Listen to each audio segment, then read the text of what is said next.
I'm on my own, broken and alone. I feel the rain crashing down all around this empty town. I'm searching for the lost and found, but you don't care, you're unaware. Keep moving like the scars are here. It's in the air, like an ocean tear.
Ladies and gentlemen, welcome back to the Super Duel Bounty Bonanza. My name is Neon Faith. And I'm downright fierce. Of course, this is organized by IRL Asia. We also partnered with HOMIEE and realme. Yes, and not to forget our sponsors, we have Inch Theory, the one-stop solution to all your interior decoration needs. Yeah, so it's going to be great coming in here for all of your needs. So we'll be just taking it out to look, see, my friends. So, my goodness gracious, we are here to have our home team in to fight against the very special away team, Lakan, right now. Yes, so it'll be two teams fighting against each other in League of Legends Wild Rift, Wild Rift, okay? They are going to be going off against each other in a best of 3 format. And one team is going to defend the home country, defend home turf. While the other one, if they win, they're going to be going away with 100 ringgit. Worth of wild cards. Ah, yes. Well, let's take a look at the teams that we are going to be watching today in this best of 3. The curtain opens and we will see, of course, Mocha Esports going up against Lakan Esports right now. So, our home team here will be Mocha Esports from Malaysia, and of course, the away team will be Lakan Esports from the Philippines. Yes, 2 very strong teams. Mocha has already won 1 Summoner's Odyssey before, the best of 3, best of 5 format edition, not the best of 1s all the way. So they proved themselves to be a very formidable team. Meanwhile, Lakan, they've won multiple times, of course. They're a very, very capable team. No, they haven't, no. Sorry, Lakan? Lakan, yeah, they've been able to go into the grand finals. They've been able to take it as well. So they are a very strong team on their own. So these two, they're going to have to fight each other out. And again, there's a lot of wild cards on the line. Yeah, so the thing is, Mocha Esports, they're basically two Summoners Odyssey ago, they won the champions. And the last Summoners Odyssey, they were able to get to the semi-finals. So basically, if you do the math, they have like a top 2 average finish here in the Summoners Odyssey. So they're a very, very strong team, very competent. But Lakan, we said proven veterans as well. So this will be one for the ages here, my friends. So I don't know what's the score going to be. I don't know how it's going to happen. But I'm excited to see how teams are able to play around this. And because I really think the standout for this thing is not only just the players, but it's because it's straight away going to be a best of 3. So we're going to see a lot of adaptations from the teams.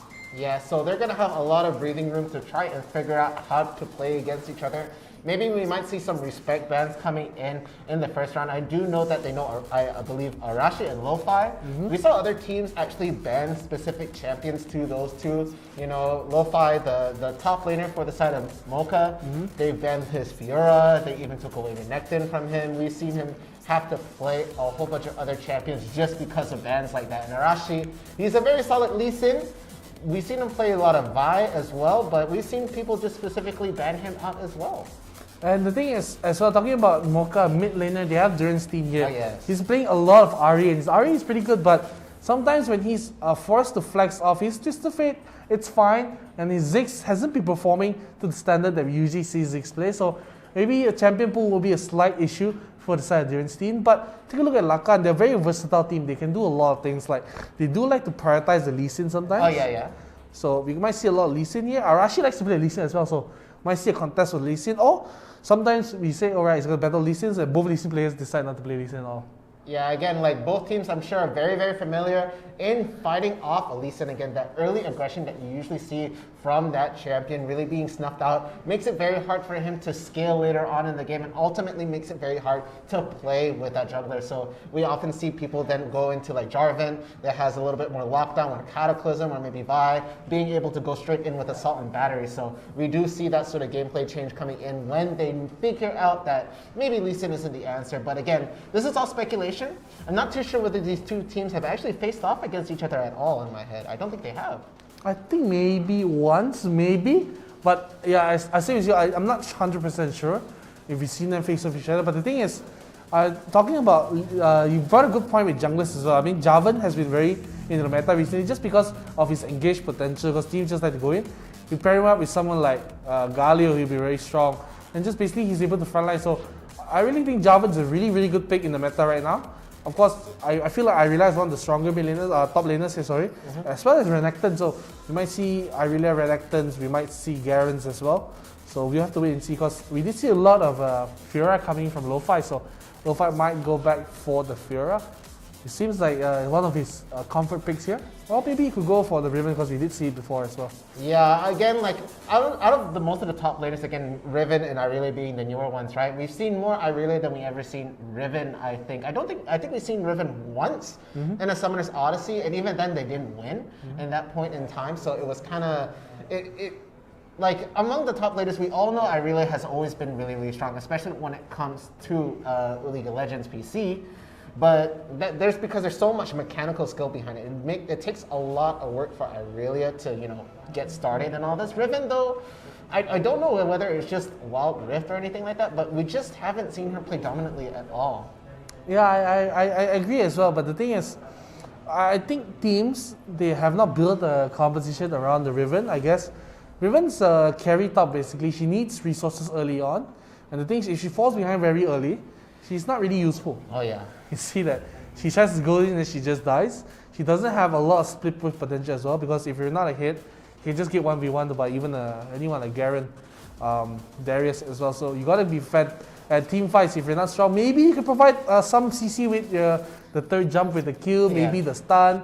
But that's about it. She is a little slippery to catch though, because she has a lot of mobility. Yeah, she has the dash and the third skill, not the third skill, the third attack of the first skill, right? It leaps over walls over nicely, so you can actually use a combination of the dash and the slashes to try and really move fast. So it's like, you'll often see like Rivens do 2 slashes out, just trying to walk to you, then dash and then go for the third hit to try and get the knockup right there. But yeah, I feel like just because the third skill doesn't knock up, maybe she might work well with Yasuo and all that with the ult, but we haven't seen that combo work really well as of yet.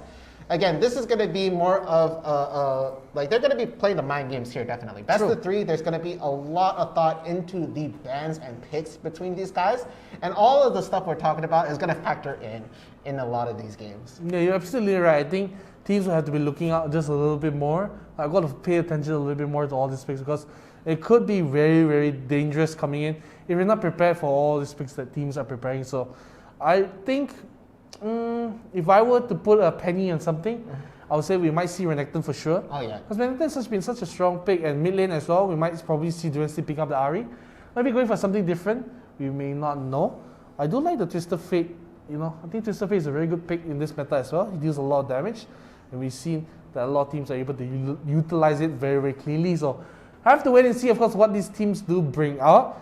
Like I said, it does depend on maybe the junglers as well. Oh yeah. Yeah, I mean, Lee Sin probably going to be high up there, but sometimes we've been wrong. Lee Sin open? Yeah. Yeah, but they drop the Lee Sin, they go for a Jarvan, they go for Vi, they go for somebody with a bit more lockdown. We've seen Camille jungle when they don't first ban her. So again, they feel like maybe they should prioritize bans and then get something else, and then just take the Camille into their pocket again. But I feel like Lo-Fi isn't very comfortable using Camille. I don't think he's ever used Camille top. It's always either been like a Camille jungler in any situation like that. But I mean, these two teams, they have a chance to sort of feel each other out and might try to get a game plan that really, really works. One thing I do like for sure though is how aggressive Mocha can be and just try to snowball their lead. But Lakan though, they also play a very good control game. They never really, I don't think they're super aggressive and try to push early on. They just try to get an objective, get out. Don't need to fight, then we don't fight. At least in my head, that's what I remember Lakan doing right there. But they can pull off a good team fight if they have to. Mocha's, I feel like the complete opposite. They do look for fights if they're able to. I'm a hit. Let's try to force a fight. Let's go for a fight. I'm pretty strong right now. Let me go for a little scuffle here. So I feel like Mocha will try to do that more, because of course, like I said, they do like having a little bit of a scuffle when they're hit. They know, okay, we have the goal advantage. We have maybe we spike here earlier with their composition. Let's go for the fight, Let's not be afraid. And other teams like, okay, we have advantage. We know teams want to fight. Let's split push. Let's try to get objectives, get vision here. But Mocha does they basically go for a very, very aggressive play style. They say, okay, we have advantage. Let's push our advantage more. And it works half the time as well. Because if you're a little too aggressive, you gotta be punished for it.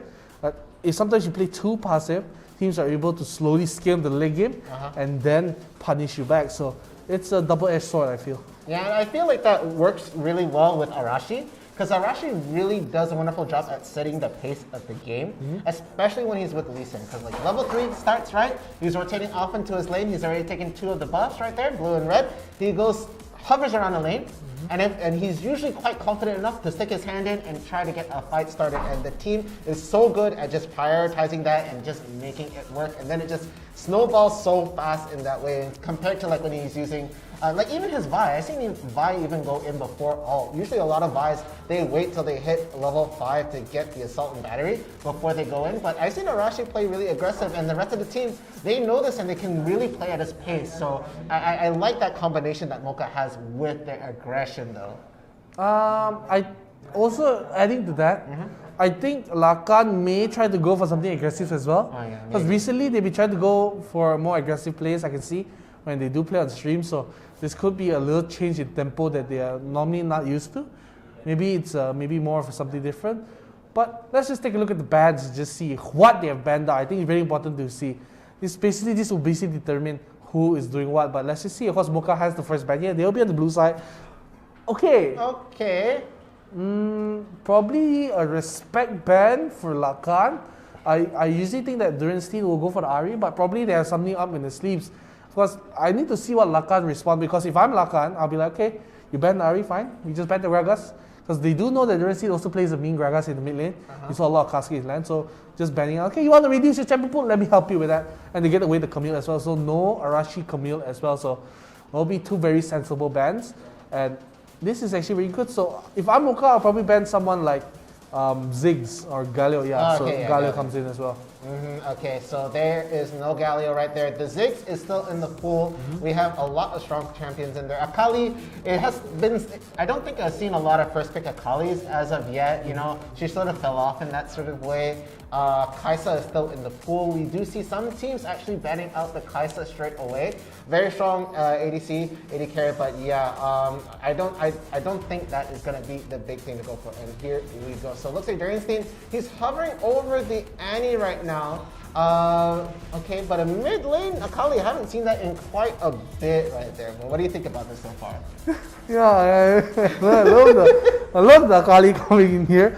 Akali is actually a very good pick, but I think Ziggs is a little too strong in the meta here, so they go for the Ziggs. There is a hover on the Soroka, which actually, okay, I don't think they're going to pick it, but if they do pick it, let me just elaborate on it. I think it's a pretty decent pick against the Ziggs, because it's probably going to negate a lot of poke that Ziggs does, but things should be very low, and if maybe a Ziggs form comes from the back, she could be compromised. So it's more of a 50-50 play, but the Twisted Fate will come in, as well. Boy J, we know he loves the Lee Sin. Of course, I'm pretty sure the Ahri ban was towards the Dende.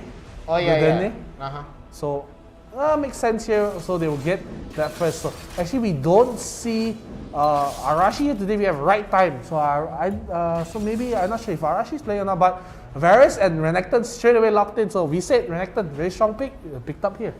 Yeah, so I like that pick a lot. Of course, I do enjoy seeing a change up in the AD carry pool. Of course, not specifically AD carry. I'm just talking about ADCs, you know. We've seen a lot of, if it's 𝐒𝐻𝐿𝐼, then it's definitely Ezreal, or like 𝐒𝐻𝐿𝐼 and then Corki right here. But now it is going to be Varus that's actually showing up a little bit right here. But look at this. They're actually going to be hovering over the Vi pick. And again, the support hasn't been picked out straight away. They weren't actually prioritizing that a lot. But I like the Braum pick right here, especially against this team right now. A lot of them, again, you're going to be able to block Akithian Rain. You're going to be able to block some of Twisted Fate stuff. You're going to be able to just get in the way of Sonic Wave. So that could help out quite a bit right there. I do like the Braum. Okay, the thing is, I would prefer a Jarvan for the side of Mocha, because they have Ziggs, they have Varus as well, so you could play for a lot of team fights, so could be a nice combo in. But I think the reason why Vi came out was because of 𝐒𝐻𝐿𝐼 and Lee Sin. They're going to be very mobile, so the Vi will be able to just press the ulti and follow them wherever they go, and then we're able to chain stun them with the Varus ulti, with the Renekton stun as well. So maybe that was the plan, you know, I'm not 100% sure. But that could be the case. At the same time, I feel like teams, they gotta be extra prepared for all of this, because with Renekton coming in, top lane Darius, it's a 50-50. I feel if Darius gets a good start, it's gonna be Darius lane. Renekton gets a good start, it's gonna be Renekton. So I feel like junglers have to play a big part to just snowball the top lanes. Yeah, they're gonna have to really step in to make sure their top laner takes it because again, as you mentioned, like Renekton has the mobility, but he needs to stay in to get the fight started. And Darius, he has to close in and he has to make sure he lands that apprehend to get the game started. So there's just a lot to factor into the top lane fight right there. So again, 50-50, very good way to put it right there, but with right time, not rushy, it could be a little change up right there. And it looks like we're gonna get ready to drop into the first game of the Super Duel Bounty Bonanza. Mocha will be on the blue side and Lakan on the red side. Yeah, gonna be just looking for the plays here. So Mocha do walk into the bush very early on, does pull down the arrow, but says, you know what, since you're playing a little safe, let me just back off, and we're probably gonna have out right time here with the red buff. So early red buff here for the Vi, and this is actually a very heavy leash coming in from the Varus and Braum, so this will be very good as well. But Darius team on the Ziggs as well, you have not a great time because the thing about Twisted Fate is that he has a lot of poke potential and a lot of wave clear earlier than the Ziggs. Ziggs needs a little time, you know, to warm the gears up and stuff like that. And if Alistar gets level 2 here, this could be big trouble here. If the gold card comes in with the hit buff override, this could be really, really good. But it will be Tobias Fate coming down the mid lane as well, so not much trouble for both sides. Yeah, they're just going to check each other right there, and they're going to respect each other. I think both of them will eat the fruit in the mid lane right there, yeah. It will be the Dene trying to get it first, so it will be a little bit equal on his side right now, but let's just see how that's going to go in. Yeah, I really feel like it's going to be very just fair, so the same time, see AD Carry, he's relegated to the side because Tobias Face went all the way to the top sculler and they are going to try to contest for it as he's just spawning. So AD Carry has to be a little safe here, does not land the arrow as well. And basically they're denying AD Carry all the farms. So really see a slight discrepancy of all the farms coming in. So you're going to be extra careful. Duricy has to burn the flash just because of the pressure of the gold card here coming with Boy J as well. Yeah, they're going to be able to follow up if that landed beautifully right there. So they're going to have to respect that. But the Vi is going in right time. Is actually just going to dash through. But the gold card, it is up. He is going to try to land it on Durian's team right there. And it could be enough to kill him. But no, he is going to have to retreat in the tower. Meanwhile, over in the river near the dragon pit right here, they are starting to fight. The scuttle does go into the side of Lakan. And they go for the re-engage right there. But the defense is really good. Tobias Fate is going to be able to stand in between the rest of them while AD Carry is just trying to get a lot of damage right there. The arrow is good. But no, the Kythian Rain does land. First blood goes to 𝐒𝐮𝐩 right now, and the rest of the team is in retreat. But right time, he's gonna straight away get a return kill, but ends up dying in the way. And now AD Carry is gonna have to be holding up the bot lane alone. So ultimately, a really, really awesome fight coming in from Lakan. Even gonna be able to take out Durian's team in the mid lane during that fight. That was really, really nice. I think the reason why that Mocha lost that fight is because the Braum gets the stack on, then realize, okay, let's switch targets this time, man. When 𝐒𝐮 flashed, that was the time, okay guys, let's not be greedy, let's get the flash and get out of here. Because there's not much you can do because you don't have a lot of gap closers. You have Varus, you have Braum, you have Vi. If Vi goes in, she'll be punished here very heavily with the Alistar, so you gotta pick your poison here. So I feel like when they burned 𝐒𝐮's flash, they could have been, okay guys, we burnt the flash, let's get out of here because you don't have a lot of gap. Only, like I said, the only person who can go in is Vi, and because they split the Braum stacks here, it'll be difficult to land a lot. So it'll be something that they have to reconsider here. But there's not that far behind, it's just a 1,000 gold here. So slowly but surely, it will slowly move towards Lakan's favor later in the game. Of course, Ziggs will scale as well as here, probably a little bit better as well. And of course, Durian's team didn't have the flash earlier, so it'll be something difficult. That's the reason why he lost the 1v1. Probably just a flash in from the Nene, and we'll get the kill. So just something that they worry about, but I wouldn't be too worried about them, but UTF ulti comes out. Yeah, so at any point that Boy J wants to start a fight right now, the Dene is going to be able to step in with the ult right now. And Lo-Fi is actually looking a little bit in trouble right there as 5 stacks are on. He has to get the fruit, and I don't think he wants to stay around even further right now. As Tante, he's going to be able to try and bring the experience gap even bigger right here. But no, it's actually not going to recall right here. The minions are underneath this tower, so it's going to be quite safe. Got a straight away recall and doesn't have to worry about any waves being lost right here. But the rest of the team, they're going to be trying to start on this Ocean Dragon right now, and it will be Lakan that gets a head start on it right here. But right time, he's hiding behind. He's gonna use the blast gun to get in. Is the smite gonna go down? No, it's not gonna happen right there. The ult from Ziggs is gonna be really good, but no, they do lose the Vi in that situation. So right time ultimately meets his demise right there, and it's 4-1 to Lakan right here with the Ocean Dragon now in their pocket. The thing is, yeah, they were losing early on, so they didn't have the priority in the mid or bottom lane as well, so they really couldn't have gone for the dragon, and they opted for a steal coming in from the right time. So I feel that maybe we could see them just give up this side, but it was really well done from Lakan. They get it done, they just hold the position, and they just able to take the dragon for free, and there's nothing much they can do. At the same time, you can see 𝐒𝐮 already has a BF with Executioner's Blade with the Vampiric Scepter and 3-0 here, 1000 gold above a AD carry, so he'll be very, very strong. It's better than the Twisted Fate. Twisted Fate originally is supposed to be a guy that has the most farm, but it's Tobias Fate. I said 𝐒𝐮 is fat, and he's proving me right now. Even with the Braum stacks on the 𝐒𝐮, he's not afraid. One more hit, the barrier comes out, AD carry will live, but realme comes in here, will get the kill, and barely surviving is 𝐒𝐮, and that's 5-0 towards the Kai'Sa, and woo, mamma mia!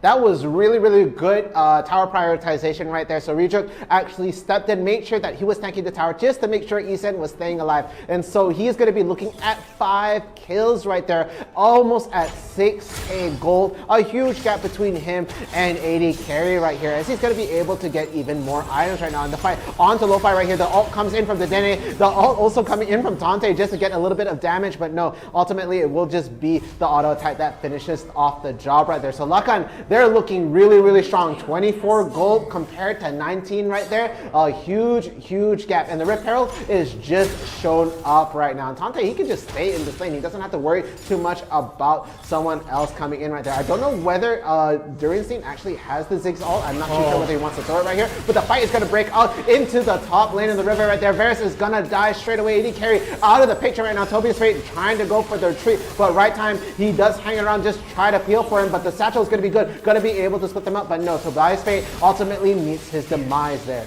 Yeah, and that's going to be just so different because AD carry, this is the second time he got caught in the top side of the map. The Ziggs ulti does come a little early. Lo-Fi, just spending his time just looking at the Rift Herald. Nobody's going to steal that, so he has to be careful. And 𝘬𝐻𝐿𝐺 once again falls to this. The Dende on the TF is played wonderfully well. The thing is, he just does this so clearly, and this is just the pressure that Twisted Fate puts on the map. I mean, he on ulti, disappear, go another place, gets a kill, and now he's just going to be so rich. Even 7 kill participants coming in just 7 minutes in the game. So average 1 minute, 1 kill or assist. So this is great for Lakan. They are really dominating this match really quickly early on. Yeah, they're looking so good, as they're also going to be getting first tower gold right here, taking out the top tower, forcing Lo-Fi to retreat right there. So they're playing this really cleanly, and they're looking to landslide this first game. Again, it's going to be a best of 3 though, and not even the second dragon has come up. It's going to be the Cloud Dragon, and teams definitely want to contest this. This is a very important dragon right here. And 𝘬𝐻𝐿𝐺, he's going to just try to play a little bit defensively right here. He can't afford to get picked off again. And I really like how Lakan, they're really prioritizing the lanes really well. They were constantly de-warding the mid river right there, putting a lot of pressure onto 𝘬𝐻𝐿𝐺, and it ultimately costed a lot of his life right there. He was going to be taken down so many times. And right now, they're going to be trying to get this mid tower down right now and get a little bit of priority before the Cloud Dragon pops up. No, I mean, it's fair because the thing is, 𝘬𝐻𝐿𝐺 has no wave clear right now, even though we have gold in the back pocket. It's not enough, and this Cloud Dragon, I don't think Mocha should even contest with this. Maybe try to go for a lane. But you look at Dante at the time, AD carry going to be solo. They go in with hip up over his ulti that's coming for 6, but it's not the right time. Will be just flashing away, just surviving barely. But now they're looking onto the side of Tobias Fate. But going in, 𝘍𝐺 gets the kill. At the same time, Dante is still at the top side, just getting the towers. But going back on the side, there you can see Lo-Fi is in trying to get the kill. 𝘬𝐿𝐺 gets knocked up here, gets the kill coming in. Dante will get the top turret, and they're chasing on the 𝘬𝐻𝐿𝐺. He has nowhere to go. 4 kills already. It was a 5v4, and still Mocha lost. They're down 50,000 gold. They're going to lose the Cloud Dragon as well. And it's just 9 minutes into the game. Mocha are being torn apart. Yeah, and now with that, that is going to be so many towers down. All that's left at the top lane is their inhibitor tower right now. One good push could end it towards there. But honestly, right now, they can afford to pace out their game. They might want to try and wait things out. Again, any space they give, though, to Mocha, they could try to equalize this right here. But I don't think they're going to be good enough to really hold up a fight. 𝐒𝐮 is just so good at kiting them away. 𝘬𝐺 really good at disrupting the line to make sure that there is an opening to take out AD carry right away. But oh my goodness, they were trying to get a jump onto 𝘬𝐿𝐻𝐿 right there. But right time, he's a little bit off position right there. Won't get the Q to land. No Vault Breaker, not going to get any knockup right there. They barely get anything done. So usually what we say is a little downtime for the side of Mocha to get a little bit of farm, because they're just so underfed. They have no items, and when the only time they can actually go for a little bit of farm is Lakan, when Lakan goes back to the base. So that'll be when they can do something, but it was just so difficult. But Rift Herald being summoned in the million as well, coming from the Dende. So basically, I think they're going to just start the Baron. They're going to force it because they know, okay, you want to come for a fight, your 15,000 go down, what can you do? They don't even know this is happening. I don't think by the time the Bias Fate reaches it, the Red Sea is going to help with a little bit of leashing as well. And see who's in the bush, and then it doesn't even have to hit. The Golka comes in, right time comes in, maybe he can look for steal, but just a little too early. 2,000 HP still into the Baron. 𝘬𝐺 does get the kill, but he has to get out of the Baron pit here. But go get a kill onto Lisi, so Tonte and, 𝐒𝐮 and 𝘬𝐺 are down, but let's see the fight here. Tonte coming in. Who will get one? Who will get two? One looking for the third as well. Flashes with 𝘬𝐿𝐻𝐿. The stacks are going to deal so much damage. The pole will get the kill, and that's the ace as well. And there's going to be 3 members still alive for the side of Lakan. And it looks like they're looking for a little bit more. Of course, the death timers are not that long coming from Mocha, but there will be just so much gold going to the back pocket of Lakan. So 16,000 gold already.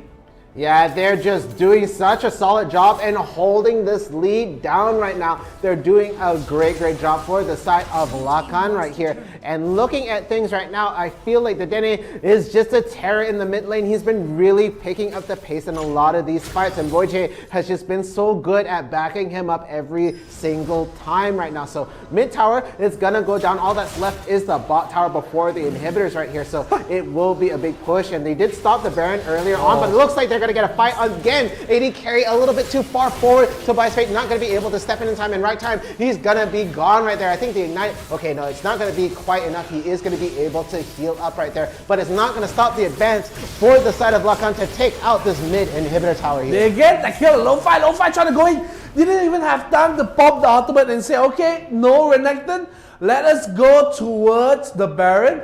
I'm not sure if they're 100% going to start it. They could go for the bait, but 𝘬𝐺 say, we're just that fat, man. Let's just start it up. 𝐒𝐮 not even there. The Dende not even there.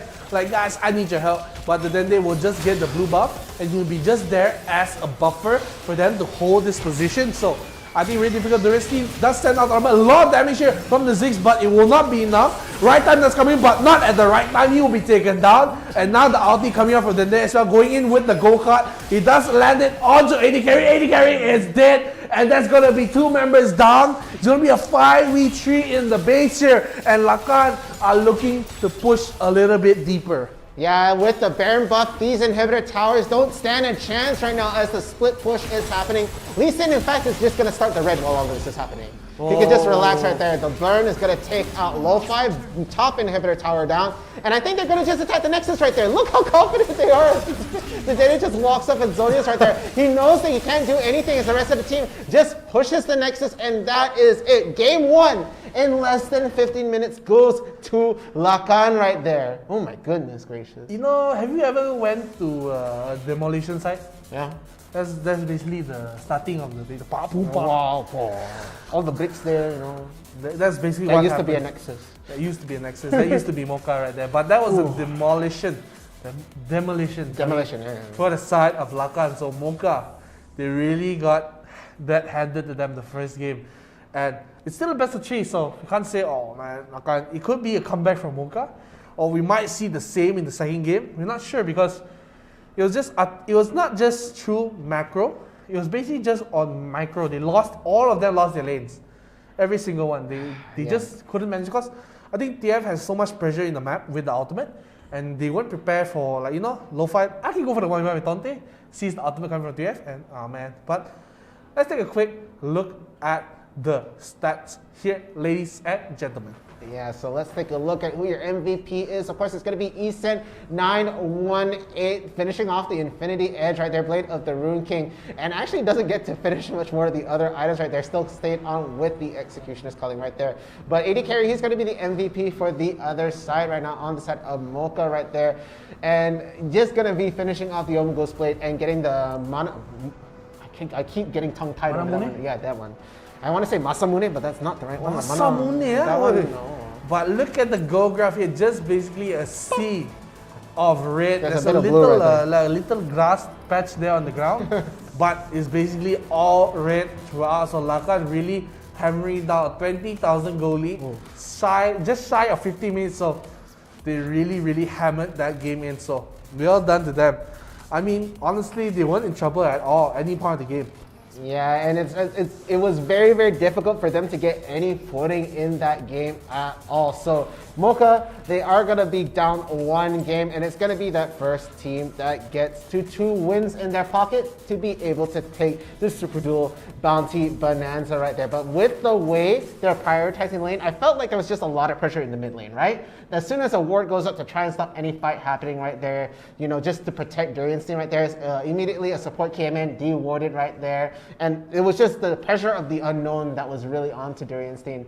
And the Denny capitalized off of that. You know, all of a sudden it's like, hey, why is this guy doing in my lane? Immediately gets wiped out right there, dies again. And then the Denny just had this huge experience lead, was able to get an early ult and just really snowball in. It was just really clinical coming from Lakan. Like I told you, we might see a different shift of Lakan's play style. Last time, you know, they like to go for a cool, calculated play, but this time they go for the fights. They look active. They look for proactive plays here, getting the picks onto AD Carry. He died 7 times that game. 7 times got caught. But let's take a look replay to see the absolute demolition that Lakan delivered to this team. So it's gonna be something that we have to take a look. Because early on, you can see, like I said, look at how they juggle the Braum passive. 𝐒𝐮 has 2 stacks on him, they stop hitting. Lee Sin, 𝐵𝑜𝑦𝐺 has 2 stacks on him, they stop hitting him. Alistar has 2 stacks on him, they stop hitting him. They reset the stacks onto Lee Sin as well. Then everything was just not enough to get the stacks. Everyone just barely nobody got hit by the Braum stacks. And of course, 𝐵OYG does trade for the support, but losing his juggler for support, AD Carry having to flash as well, was very bad early on. Of course, 𝐿𝐼𝐻𝐿 gets solo killed as well, and because this is the same thing again, you just see once again, look at the Braum stacks. 𝐒𝐮 1, 𝐒𝐮 flash, back off now. This is the time we back off. 𝐵OYG goes in, he dashes away. Let's not fight for this, because you see why solo, but they're split. Look, they want to go back. Braum goes in as well, so they will split on what to do. 𝐒𝐮 goes back in, gets the kill, and slowly but surely, this was just the beginning of the end for the side of Mocha. Yeah, it was just really solid kiting right there, and like again, the prioritization was a bit off right there. And right time does not come in on the right time. Immediately gets gunned down right there, ruthlessly, even though he had a little bit of help coming in from the rest of the team. But this right here, really solid stuff from 𝐒𝐮, gonna be able to get the kill right here. And 𝘿𝐼𝐻𝐿, I think he really handled this tower really well. So he takes a tower here right there. It's like, no guys, we're gonna go for the kill. He immediately gets the follower up right there. He does hit the tower to make sure it hits him right there, and they get the kill onto AD Carry. Yeah, once again, AD Carry is caught out here. It was just due to 𝐵OYG having that inside kick onto him. 𝐵OYG had nowhere to go, he'll be taken down as well. And then the Rift Herald, of course, did go to the side of Lakan. And once again, you see, 𝘍𝐿𝐼 thought that he'd go for, sorry, not 𝘍𝐼, that was AD Carry getting caught by Tante. But a lot of times at the bottom side, 𝘍𝐼 thought he'd go for the nice kick coming in as well. They go for the fight, they get the knock up onto AD Carry. At the same time, you can see that Tante is at the top, just pushing the turret, trying to get it done. They get the kill onto the Vi as well. Tante just free hitting this tower at this time, so just having the time of his life. 𝐵OYG comes back, helps out the team, gets the kill onto 𝘍𝐼 as well. They will get that, and they were 16-1, and now they try to go for a Baron, but right time goes in. It's a little bit too early, still 3000 HP on the Baron, and they do get it done, but they do get the kill on 𝐒𝐮 and 𝐵OYG as well. But 3v4 here, look how well Tante plays this. Yeah, he's going to be able to get the stack right there. One dunk goes down, he gets the other one just to put on the bleed stacks right there. But there, the target prioritization was so good. Realized there were other 2 members being able to get the rest of the kill. Goes straight for 𝐿𝐼𝐻𝐿 and solidifies that ace for the side of Lakan right now. And with that, they were able to use that momentum to try and push this inhibitor tower. 𝘍𝐼, he tries to go in, but immediately gets gunned down by 𝐒𝐮 right there. He gets bursted so clearly that he didn't even have time to pop his ultimate, and once again they dive onto 𝘍𝐼. He does get the ultimate, but this time he gets burned out, chunked out by the 𝑇Fs Leandri's here, and they just go for it. And look at then they just pop it just to show up. Yeah, it's over. Back in front of their face, throwing the blue card, and just gets it done. What a demolition coming from the side of Lakan. Yeah, really, really well-coordinated plays coming in from Lakan though, so have to give it to them. They're going to be taking the first game of their Super Duel Bounty Bonanza very, very convincingly right there. But again, guys, it is a best of 3, so we have more games left for you guys to watch right here. Yeah, don't remember, they're just one game away from winning 100 ringgit worth of wild course here, so I'm really, really interested. So how do they split 20 ringgit per person lah? Yeah, but like I'm just trying to think, what do you want with the wild course right there? What outfit you're looking at? I know they just released, I think, the pool party stuff for those skins right there. Maybe anything you're looking at that you might like. How about you, Nathan? Anything you like? I would like to go for a pool party Renekton. It's a very nice skin. Or maybe I would go for Blood Moon Jin. Oh, yeah, it's a very, very good skin. Yeah, it's a very, very good skin. So we have to wait and see. Okay, is it Blood Moon Jin? Is it Blood Moon Jin? I know Diana. Yeah, Blood Moon Jin. There is one. There's also Blood Moon Diana, and I really like the Diana one. Yeah, but the Blood Moon Jin one was he does his like usual like entrance thing where he does the paintbrush and all that. It's also really, really cool. So I mean, with the Wild Course, those are some of the skins that you can get right there. And I know a lot of people who play Wild Rift, they want those skins. They look so cool, and they have their own little video thing. I was like, why is that there for PC League? You know? They look really, really good on Wild Rift. Yeah, in Wild Rift, when you unlock a champion, he does play the video. Like, and you can change the angle. Whoa. Yeah, but Bleak PC, you gotta catch up, buddy. You live in the past, old man. Yeah, you dinosaurs, you know. We're in the future. Catch up. So it was really, really nice to see. But I gotta feel that we gotta see maybe a tempo change coming from Mocha. Maybe play something more comfortable, because the Varus didn't really work out for them, because we saw that Varus left alone. Can't really deal because he was just denied farm from the side. He said just freeze the lane basically just in front of the tower. So if the AD carry did decide to go forward, he will be punished, especially with Alistar. They can just force engage, and of course we know 𝐒𝐻𝐻 deals a lot of damage, so he had no way to farm. Even if he wanted to farm, he had to use arrows, and the maximum he can get 2 minions at a time, and that's going to be so mana hungry here. So not the best of competitions if you want to bring your Braum away. So you gotta feel there's something that they have to tweak over here. Yeah, I feel like this is me personally. It might not make 100% sense, but I do like if they do try to play a Tristana. Again, you have a little bit more mobility in that respect, right? They're going to be able to hop away in a lot of the situations. Again, it's very hard to scale well with Tristana, but once you get there, you're going to be able to do so much damage. Yeah, and of course it will be just so nice to see. But you know what would be nicer to see? What? The bands coming in for the second game of this best of 3 Scrim Duel Bounty Bonanza. Of course, let's just see what Mocha do. Once again, it's still the Ahri. It's still going to be Mocha picking the blue side. They did lose, so they do pick up the blue side as well. So let's just see Lakan. I'm going to pretty sure you're going to see maybe a repeat of bans once again. Yeah.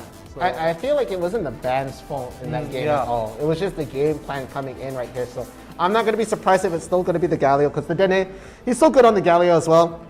You need to keep an eye on that. So I feel like it just could be the exact same bans, but the fact they're keeping us in suspense, you know, they're not showing us.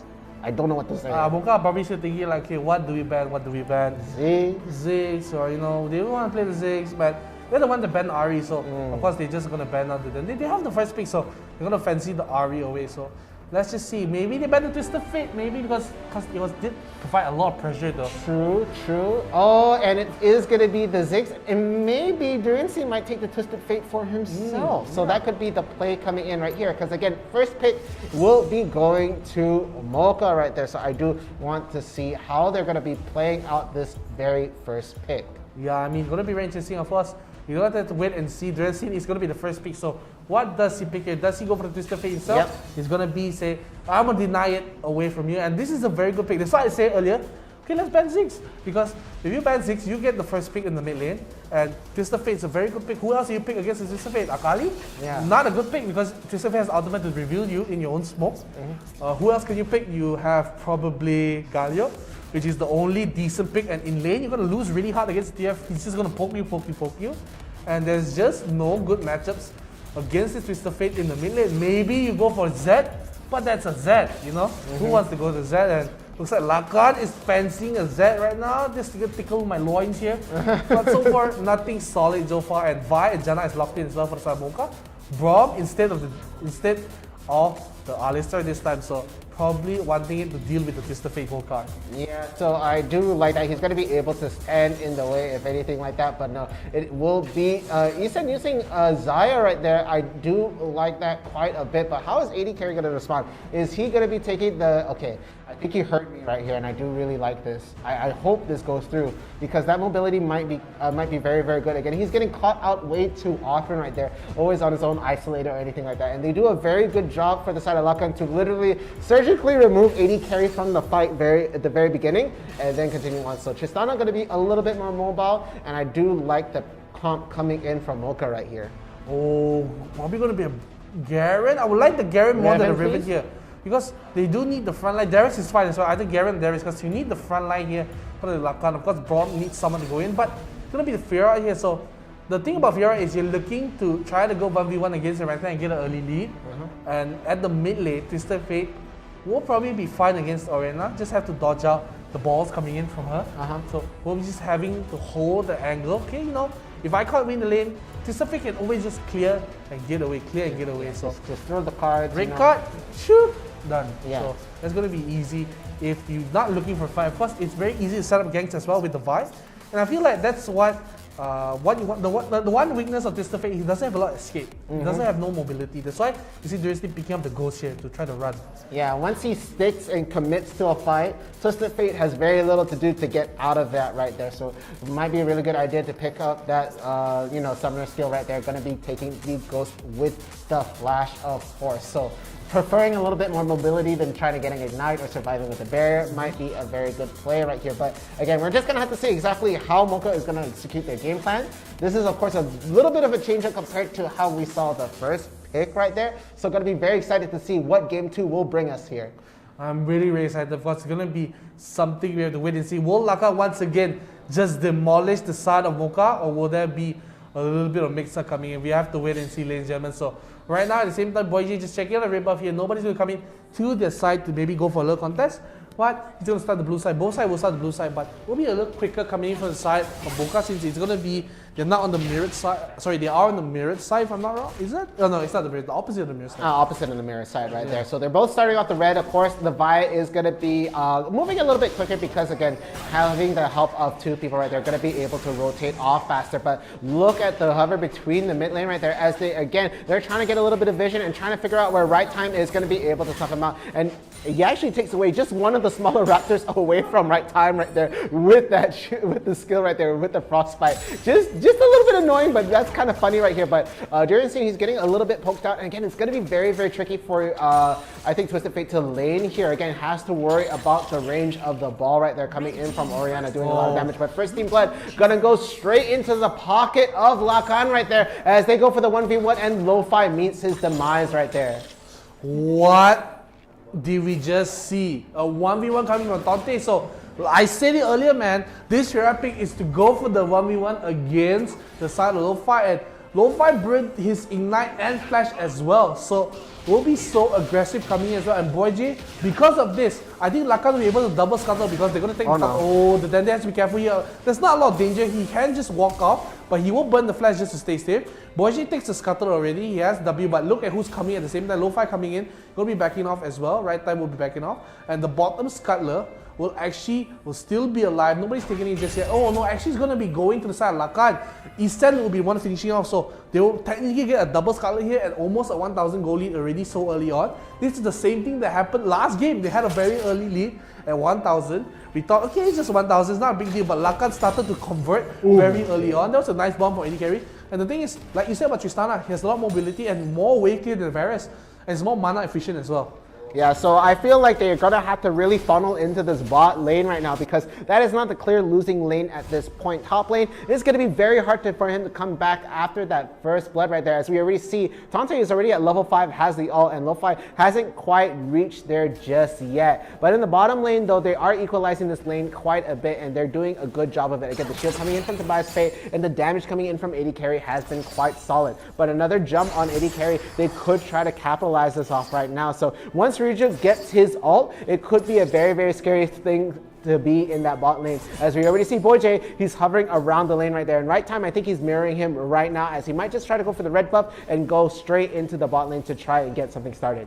We'll try to get something started as well. 𝘎𝐻𝐺 here, he's going to be very careful here. Does try to go in, does get level 5, so we'll have a little survivability if Tante does go for the 1v1, but it'll be very dangerous. 𝘎𝐻𝐺 just back here. They do spot him on the ward though, but he's going to be... So look at the goal difference at top. It's almost a 1,000 goal lead coming from the side of Tante. So Tante being very, very strong here. Right time as well. We'll be just getting level 6 here very shortly. We'll have to go back as well. So there's not much difference in terms of jungle. It's just a slight lead because Vi does clear waves last. But look at 𝘎𝐻𝐺 already down to about 1/3 of HP. So has to slowly back off it. 30 seconds still, the mountain dragon spawns. And slowly but surely, this will be a lead grown by Tante, and Tante will just control the wave. Look at 𝘎𝐻𝐺 trying to desperately go for just a few minions here. 𝘎𝐻𝐺 has to back off as well. Yeah, he doesn't want to immediately recall. He needs to stay in the lane to just try to get a bit of experience. But look at that. The jump is coming in right now, but the flash is going to be good. Avoids them completely. The rest of the team, they're trying to get in into Tobias. He's going to go for the slow right there, but the rest of the team, they're trying to form out. They're going to be able to get the kill right here, but Tante, he is fighting back. Going to be able to get the challenge in right there, and he walks away. He walks away. Tante, he survives this play. At the same time, they brought everyone. They brought the whole kampong to top, and he just say, "Balik kampong." He just walks away and escapes out of there. So no problem for Tante. Bottom down as well, going to the side of Lakan. The mountain will go to the side. Well, this is disastrous coming from the side of Mocha. They've executed all the resources to the top side. They don't get it done, and Tante goes home like, "I'm fine, guys." Yeah, that was, even though there was no kills exchanged at all in that fight or anything like that, it was a huge, huge disaster for the side of Mocha right now. And now they're looking at a 1K gold diff. They don't have a dragon in their pocket, and they lose out first tower gold right here. So it has just been really rough. They are able to equalize the towers right now, but it hasn't been able to really justify a lot of the resources they pushed into the top lane right now. AD carry though, he is just trying to itemize right here, as he does have about almost 4.5k right there, but he's the most well farmed. He's not even the most well farmed in his team. The Twisted Fate is actually going to be the most well farmed, but overall it will still be 𝐒𝐮 right here looking at almost 5k in gold. And it looks like they're going to try to get a fight started right now. The ward is going to be able to spot out 𝘎𝐺 right here, but the jump coming in from 𝘎𝐺 going on top of Durian's team right now. He is going to be quite low on health, but 𝘎𝐻𝐺, he's trying to get as much damage as possible. The Glacial Fissure will land. They will be able to take out 𝘎𝐺, but they're buying so much time. 𝘎𝐺 is going to be knocked down right here, so they are going to be looking really good in this fight. 𝐒𝐮, he does have to worry about his health right there. The recall not going to be able to get a good route, and they are able to capitalize off of that fight, being able to go up now, and they equalize the gold lead right here. That was a really hit-scratching play coming from Lakan. They tried to go for Durian's team back top. They're like, okay, let me just, let's take... He'll be taking one blade away, but that's all he takes away, so will not be too much here. Of course, 𝘎𝐺 has spawned as well. Tante is looking mighty fine in this game because he's going to be so fast. I mean, look at the kills. 3-1 to the side of Mocha. They should be ahead of goal, but actually they're still behind, and they lose pressure on the 𝘎𝐺 as well. So once again, they're bringing everyone to go for Tante. Tante will probably get out here. We're not sure. He's still full HP, has the flash as well. Oh my goodness. That's everyone going to the bottom side. They lose the 𝘎𝐺. They might be able to get the turret, but with a 𝘎𝐺, you're not going to outpush the 𝘎𝐺, and AD carry's not even there to push as well. So he's going to go towards the mid lane. Okay, we got to clear the mid lane, guys, but I don't think they're concerned about the mid lane. Look at Lakan, they're going to the top, so they're getting outmacted here really, really hard because you're not going to outpush a 𝘎𝐺 push, and you have the back. Look, everyone's backing already. They probably get a 1 tower trade here, and this is great for Lakan because you decide to put everyone here, and they still have pressure in the mid lane. Tante's at the bottom split pushing, so eventually you have to bring resources here. So if this results in the tower, this is going to be insane for Lakan because they're going to have so much value in this. A wave comes in, 𝘎𝐺 will get the push in, of course they're going to try to stop as much as he can. So it will just be one plate coming in for the side of Lakan, but damage is slowly going in the favor, slow but surely. But now the push coming in, 𝘎𝐻𝐺 getting the stun here, but going into 𝘎𝐺. 𝘎𝐺 has the back off here, but ulti goes, lands onto him. We still haven't seen the pullback from 𝐒𝐮𝐻. 𝐒𝐮𝐻 has to go. The ulti comes in from the Janna, but now we'll be studying the back line. They get the kill on the budget as well. They're looking for more. The 𝐿 has popped out from the Vi. They have to back off. Nice ultimate coming in. Tante will be dead as well. He's going, but now 𝐿𝐿𝐻 will be taken down, but they'll get the return kill onto AD carry. But now looking for the fight here. Look at the Dende going in together with 𝐒𝐮𝐻. The Dende is the only one alive here. Right time has to be a little careful here. Does not have a lot of mana trying to go in for the play here. Going to be getting the kill here, but Durasi will probably get the 1v1. Let's see if he's able to go to the Dende. Has not a lot of mana left. The Baron comes in. Oh, quadra kill coming from the Dende. Durasi team says good night, my friends, and that will be an ace. A delayed ace. Oh wait, no, low 5 survive, but Low 5, yeah. you know, I would say that's pretty darn good coming from Lakan. Yeah, they did so well right there. The Dene really saw it. It looked like it was in the pocket of Mocha to take that fight. But again, Tante wants this. He wants you to think he's a big target in this game as he is split pushing and all this. And they're investing so much to try and take him out, and it hasn't worked out. But a Death Rush setup coming in right now. They're going to be able to take a little bit of damage onto the bias fate. The rest of the team, they're not going to be fast enough to get the CC in to stop them pushing in right there. But Tante, he is still staying in the lane. His presence is known right there. But 𝑟𝑒𝑚, he's going on the side. The Frostbite does land, and they're going to be able to take the Rift, the Scuttler right there over at the Dragon right here. And the Ocean Dragon is going to get started for this side of Lakan as they pull a little bit of priority into this fight. But the Dene, he did use the Shockwave much earlier. It's not quite in the picture. The teleport coming in right here from Twisted Fate. They are going to go in. The ult coming in from Tobias Fate, just trying to delay the inevitable right here. The ult is good. The Glacial Fissure will land, but the Assault Battery does land in the back. It will be the Braum that is ultimately taken out right now. The burn is going to be good onto the Vi. So Vi already out of the picture right here, but the rest of the team, they're coming back in. They want more. The Dene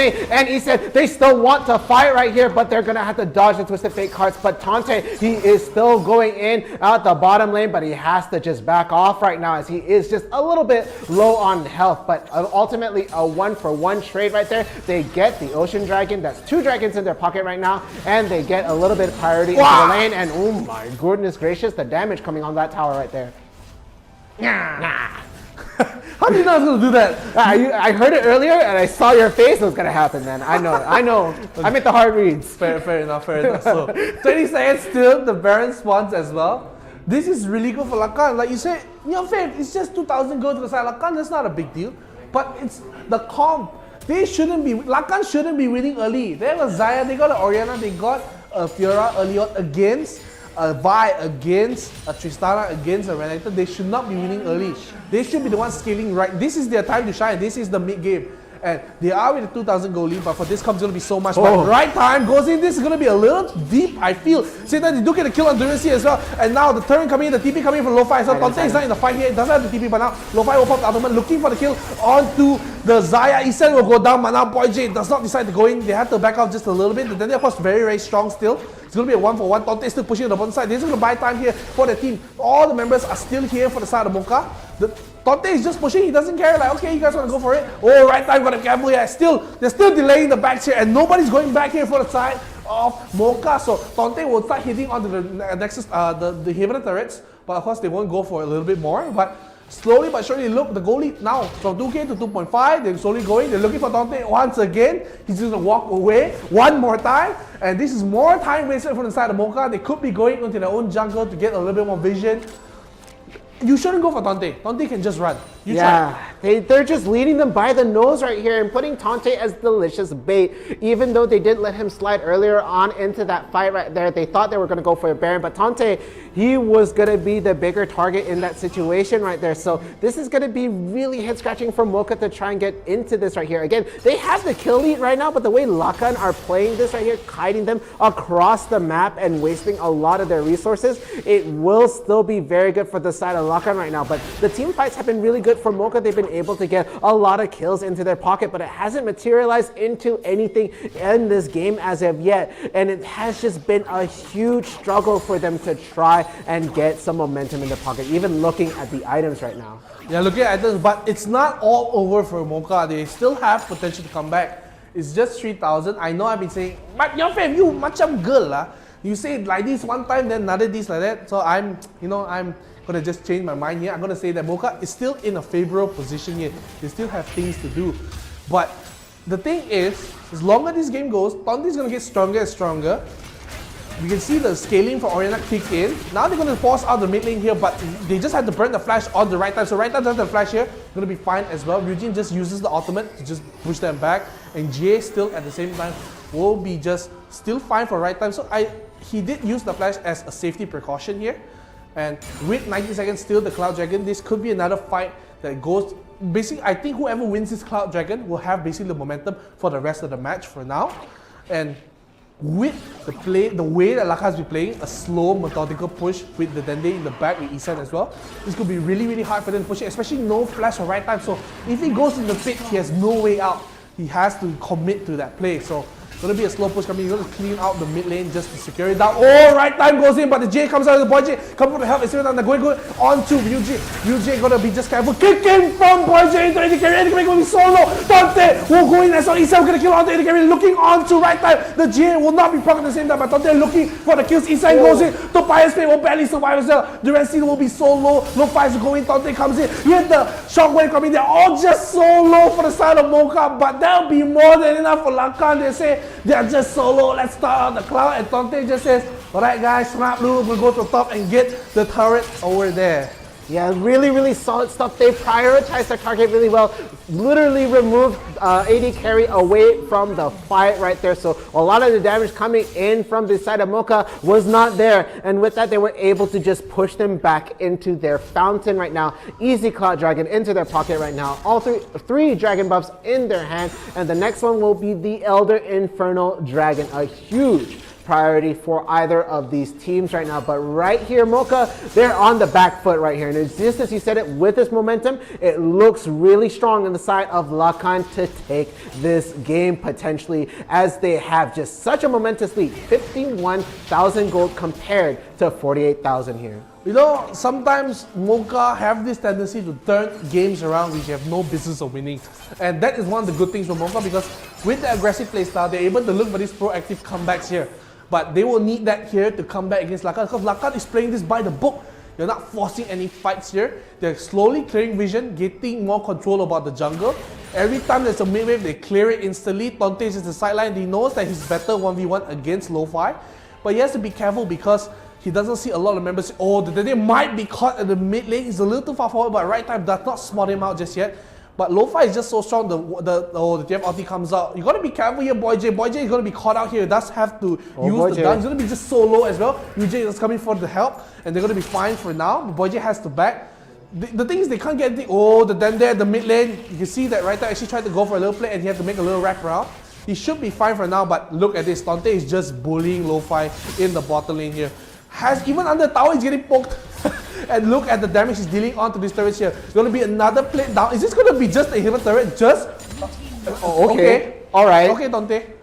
Oh my goodness gracious. They're pulling Mocha all around this map, keeping them on their toes, spinning them. They're like in one of those office chairs and they just spun it around, you know. They have no idea where to go and they're just running around like headless chickens right here, all being led from Lakan right now. So they're, even though they know that they're very solid in the fight, Mocha right now, they are not putting a serious trigger on this fight and just pushing their advantage right now as they try to get a Baron right here. And I think the rest of the team, they do spot this out. They might try to go for it right here, but it could just be a big bait right here as the rest of the team, they go in the Baron pit.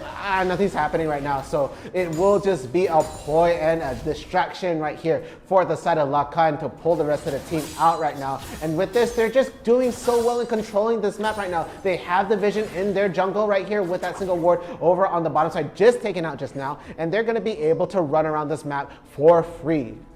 Yeah, for free as well. And Dante is just going to be at the point where he's just so strong. He has the Randuin's Omen as well, just to deal with AD carry. But AD carries are beating the crit here, so will be just a lot of damage here. So that Randuin Omen is just there for the survivability. So Dante is not only thinking about the kills, he's thinking about how to survive in the fight. So this is really, really smart. So with all this, AD carry of course is going to be the fattest team member in the team, but now looking for the right time to go in. Right time does not find it. He does, you guys saw what I did there, but he does back off here, looking for more. The thing is, they are just waiting for the time. 𝘍𝑠e just being so strong that if they want to bring someone, they have to bring more than one. They do spawn him all alone, but the thing is, yeah, you see, the Randomly Omen is going to work. If there was no Randomly Omen, he would be taking more damage there. And because of that, okay, on the Randomly Omen, fine. I mean, hit the minion wave, I'm going to back to full HP. So that is the use. And we know they have ulti. They know, okay, guys, Mocha does not have vision on the Baron. Let's start it off. And they just recall for the side of 𝐿𝐷𝑒𝑛. So this is going to be a free Baron for Lakan unless right time finds the right time to come in. But he will be just a little too late. The Baron goes down. He tries to go in. The knockout from the bomb. And now look, no fight in the front line. Kicked away. Look how low Tobias Fenix does pop the ulti. But just a little bit. Won't be taken now. You're looking for 3. Looking for 4. And now 4 member. The last member, 𝐿𝐷𝑒𝑛, has nowhere to go. There'll be an ace. And Lakan once again will claim the game 2-0 in this bounty bonanza. Right there, so really solid stuff coming in from Lakan. Really pulled that fight at the last bit, really well capitalized off of the misposition of Mocha right there. And with that, look at the confidence from all of them right there. They're just going to be able to hit the Nexus. No chance at this point. And the second game goes to Lakan. They win the Super Duel Bounty Bonanza 2-0. They'll be walking home with 100 ringgit worth of wild costs. They played well. They deserve it. They deserved it. They played immaculately. And if I was Mocha, that's our homework right there. What did you do wrong? How could you do that better? There's just a lot to look through in that match. And Lakan, they played it beautifully right there. Well done to Lakan Esports. They did it with style as well. Of course, they were behind in kills for majority of the game, but that didn't matter. They had the macro plays. They got more turrets. They got more objectives. They got the dragons as well. So, end of the day, it was just not meant to be for Mocha today. Man, oh man. Yeah, it wasn't their fate today. It wasn't just written in the books for Mocha that time, and there we have it. Again, Mocha, they did have the kill lead earlier on into that game. They had some really, really good fights, but ultimately it was Lakan that came out on top, really leading them by the nose, using 𝘍𝑠e as bait, having them to force a lot of the resources to try and take him down. It was just not worth it in a lot of that game right there. So it's heartbreaking, but well-deserved coming in from Lakan to take game 2. You know, normally I'm like, oh man, home team lost, but I'm actually really happy because the way Lakan played was so beautiful. They didn't force the fights here. It's not only about the kills, it's about the objectives as well. Let's take a look at the stats to just see how well they did play. So, of course, it's going to go to 𝘍𝐷𝑒𝑛. I mean, for me, SVP, they go to 𝘍𝐷𝑒𝑛, but SVP does go to 𝘍𝐿𝐷𝑒𝑛. MVP, of course, will have to go to 𝘍𝐷𝑒𝑛. Quadra kill right there. But no deaths on that side for 𝘍𝐷𝑒𝑛 right there. 5 kills and 6 assists right there. A lot of damage going on. And I think it was going to go for even more on that side right there, starting with that it just goes into too many items at the end there. I don't know exactly he's going to go for at that end. But really, really good stuff coming right there. And of course, you were talking about 𝘍𝐿𝐷𝑒𝑛's itemization right there, and we saw a little bit of that earlier on. But look at who actually did the most damage in this game. It'll be belonging to AD carry. That's why we saw 𝘍𝐿𝐷𝑒𝑛 building that Randuin Omen. Because he knew, oh my goodness, this Tristana is dealing the damage. So let me get a little bit of defense with the Randuin. We don't normally see a Fiora going into this. And this is why Lakan is so unique. They don't just itemize for the sake of itemizing. Like, my build here, just follow my build. No. He takes a look at the game. Okay, AD carry is really, really strong. He's the fattest member of the team. He's dealing all the damage. Let me get a Randuin Omen to reduce the crit damage coming in. So he does just that, and he does it in style. So well done to the side of Lakan. They really did well. But then they, of course, played extremely, extremely well. He got the quadra kill. Of course, it wasn't a game-defining moment, but it just served as a way to boost Lakan's confidence. Oh yeah, and he definitely outplayed 𝘍𝐷𝑒𝑛 at that last bit right there. Again, we thought it was going to be Twisted Fate all the way right there because the 𝘍𝐷𝑒𝑛 was really low on health in that fight. I'm sure we're going to see in the highlights later. I really want to take a closer look at that fight. But at the end of the day, it was just really, really good kiting. It was really good barrier use right there and was able to take that fight. So speaking of which, let's go into the recap, the highlights of game 2 in the situation right there. Yeah, I can see 𝘍𝐿𝐷𝑒𝑛 doing the great escape out of the 5-man gang coming at the top. And this is the little bit head scratcher play for Lakan. They look like, okay, let's go in, but they have zero vision of anyone in the map. So you gotta assume that Mocha's in the area, and they were never gonna get the kill with just 2 members here. And 𝑒𝐮 came a little bit too late, burns the flash, and eventually still goes down to the side right time because you know, he's already across the wall and 𝘎𝙬𝙬 just comes in with the go-kart to secure it done. Even if he got the knock on the right time, he still had J, but now this is a good engage coming as well from the side of Mocha. But look at, now the 𝘎𝙬𝙬 comes in, he tries to look for a play. It was just this nice shockwave that pulls back right time, just separates the team away. And even though they had to back off, I think like Mocha once again chasing a little too deep, they get the kill on the Braum. And now 𝐒𝐮𝐷 is just so strong at this point. Of course, missing the ultimate here from 𝐒𝐮, could have maybe got it better, but we thought, okay, 𝘎𝙬𝙬 is going to die here. 2v1, gonna be the Vi, but he flashes in, gets the kill on the Vi. 𝘎𝙬𝙬 has half HP, no mana from 𝘎𝙬𝙬, but he has the barrier, comes in, gets the kill, and the 𝐻𝐨𝐽𝐞𝐫𝐄 kill, and that was just the confidence level of Lakan going up and up and up. Yeah, so really, really good prioritization right here. And the dragon right here goes to the side of Lakan. They weren't able to take a single dragon in this game for the side of Mocha right here. But the fight looks good as they're able to get a pick off right there. Gets 2 knocked down right here, but it's going to be the rest of the team. They're so low on health. They are forced to run right here. AD carry forced to use the flash right there. They have to dodge the Twisted Fates versus card throw right there. They have to just avoid it. And this fight right here, they were able to bring it to the side of Mocha right now. The shockwave is good, gonna be able to get a bit on right there. They trade off their AD carries for either side right there. No, it's actually gonna be 𝘎𝙬𝙬 who does fall, and it's still AD carry that's still alive, but with the rest of the team forced to pull back, they aren't gonna be able to get any more kills right here. Yeah, it will be just so much done for the side of Lakan, and they just get this win. It was just, I mean, just this push coming in, and they're barely able to, look at how low everyone is for the side of Mocha. They just barely escape. Even 𝘍𝐿𝐴 as well gets the shot, everything onto him. And look, all the HP all below, and right time just couldn't find the right to go in, and when they tried to back off, this nice fissure comes in for the Glacier Fissure coming in, from the Braum gets the kill onto 𝘍𝐿𝐴, they get the kill onto everyone as well. Boy J just flexing in the goal stance here. Of course, they do get the kill onto Ryukyu at the same time, but it will not be enough. They go into the base, they just end it all, and of course Mocha, they could not stand to Lakan's superior push. Yeah, and with that, they were able to just walk right into the base with the Baron buff and take the game. They could take their time as well. The respawn time is well above 30 seconds right there. So they're just going in for the attacks and they take it right there. So Lakan, with a clean second game right there, takes the Super Duel Bounty Bonanza 2-0. Well done to them. They were walking home with 100 ringgit worth of wild cards, but of course, this will not be possible without our sponsors and our partners here. Our partner here will be realme, of course. Get their X7 Pro phone here, gonna be just fine, you know. Literally no phone gap when you got that phone. 120 Hz refresh rate on the screen right there, 64 megapixels right there. I almost said megabits again. I don't know why. Megapixels right there. Very, very beautiful pictures. Quad right camera. There. Quad, yeah. That's 4. 4. That's one more than 3. 1, 2, 3, 4 right there. So it's a wonderful, wonderful phone. And you know, you already got a phone or anything like that, get their power bank, get their earphones right there. I think it's the Buds Air 2 right there. All very, very good products. So it is also quite affordable in that range. They are just really, really good performance-wise in terms of money right there. Yeah, of course, they also have the cooling clip as well to cool down your phone during a hot summer's day in Malaysia. So I know Malaysia very hot. So it gets the cooling clip to cool down your phone. So that will be the full bundle if you want to go to that done. So it will be just something at the same time. It will be the power bank as well.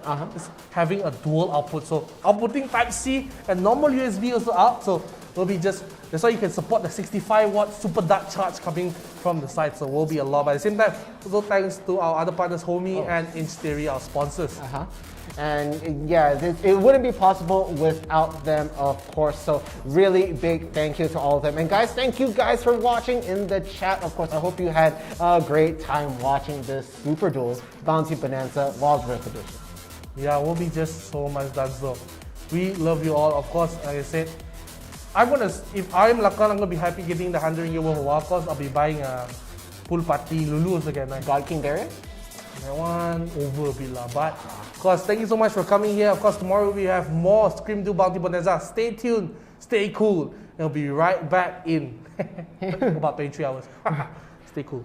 All right.